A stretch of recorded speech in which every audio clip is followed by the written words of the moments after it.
ये कहानी है धीरू की। धीरू एक गरीब किसान था। उसकी पत्नी का नाम था मीना और उसकी 7 साल की बेटी का नाम था चंदा। धीरू था तो बहुत मेहनती, लेकिन उसकी मेहनत के अनुरूप उसे फल नहीं मिलता था। वो और उसकी पत्नी सारा दिन खेत में लगे रहते। एक दिन की बात है। माँ, अब बुला लाऊं पिताजी को? मुझे तो जोरों की भूख लगी है। हाँ हाँ बुला ला, तेरी ही वो सुनेंगे। मैं तो कब से बुला रही हूँ, लेकिन वो है कि सुनते ही नहीं। मीना की हाँ सुनते ही चंदा भागती हुई धीरू के पास गई।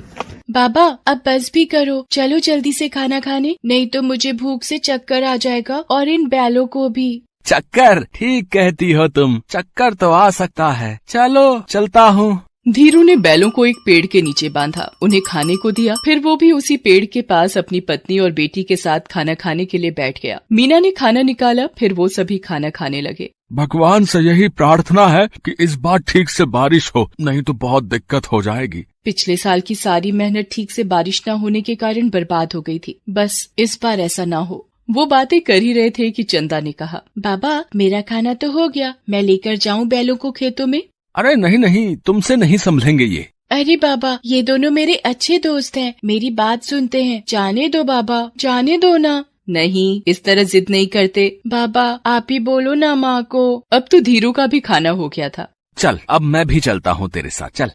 पिछले साल धीरू ने मीना के जेवर बेचकर बीज और खाद खरीदा था। बहुत उम्मीदों के साथ जब वो बीज बो रहा था तो उसे लगा कि इस बार बहुत अच्छी फसल होगी, लेकिन कम बारिश के कारण उसकी लगभग फसल बर्बाद हो गई। इस बार फिर से उसने खेतों की जुताई तो कर दी थी, लेकिन बीज और खाद खरीदने के पैसे उसके पास नहीं थे। और चारा भी क्या है हमारे पास, महाजन लाल सिंह के पास जाने के अलावा। पिछली बार तो मेरे गहने थे तो काम चल गया था, लेकिन इस बार कैसे होगा सब? मुझे उसके पास जाने का बिल्कुल भी मन नहीं करता। वो बहुत ही बदमाश है। एक बार जो उससे पैसे ले लिए तो उसका ब्याज कभी खत्म ही नहीं होता। पता नहीं उसका हिसाब कौन सा है।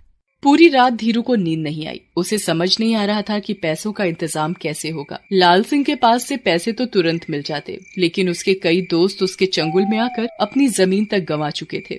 समझ नहीं आ रहा क्या करूं, कहां से लाऊं पैसे। अगर पैसे नहीं जुगाड़ हुए तो खेती कैसे करूंगा।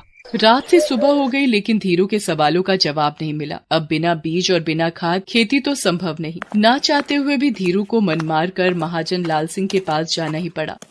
अरे आओ आओ धीरू भाई, कहो कैसे आना हुआ? वो कुछ पैसों की जरूरत थी, बीज और खाद के लिए।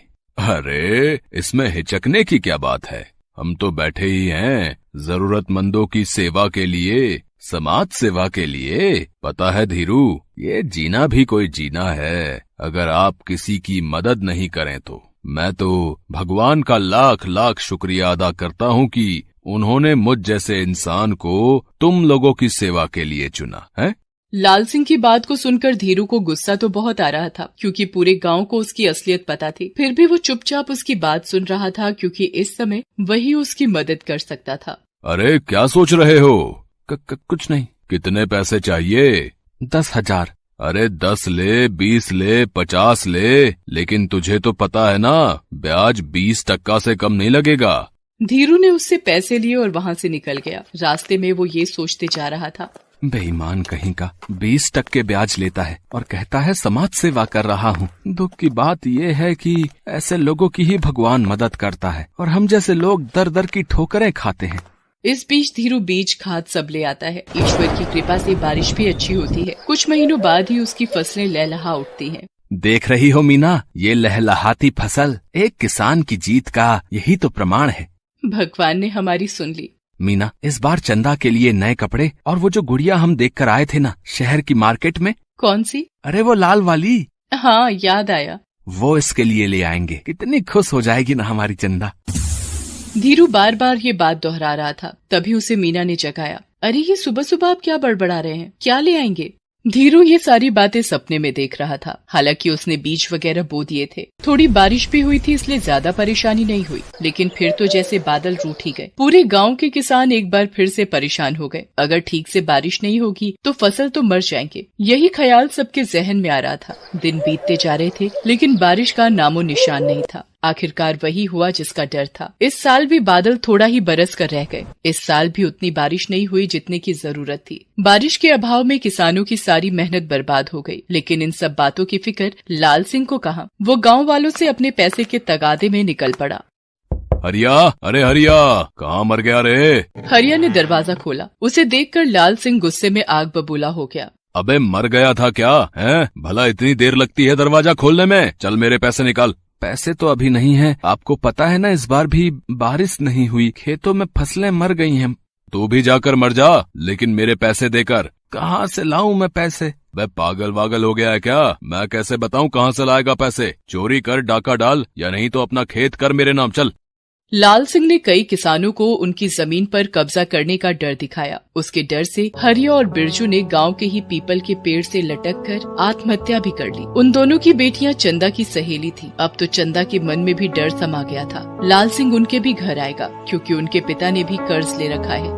कहीं उसके पिता भी ऐसा कुछ ना कर ले। वो बेचारी बहुत डरी डरी रहने लगी थी। एक रात की बात है, सभी लोग सो रहे थे, तभी धीरू सबको सोता हुआ छोड़ बाहर निकल गया। जब वो बाहर जा रहा था तभी चंदा की नींद खुल गई। उसने इतनी रात को धीरू को घर के अकेले बाहर जाते देखा तो वो डर गई। बाबा इतनी रात को अकेले कहाँ जा रहे हैं? कहीं बाबा भी तो।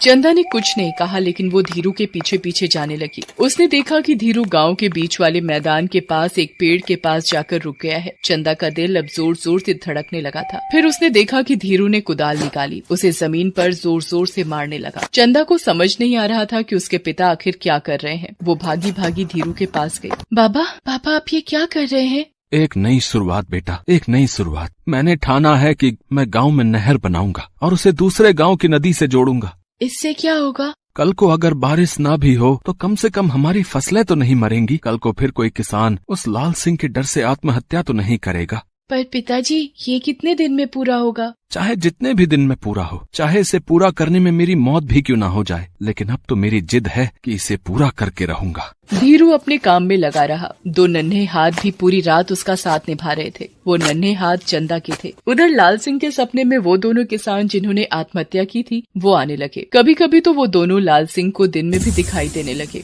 अरे वो देखो, हरिया और बिरजू फिर आ गए। अरे फिर आ गए हैं। अरे जाओ जाओ यहाँ से जाओ। लाल सिंह की ये हरकतें बढ़ती जा रही थी।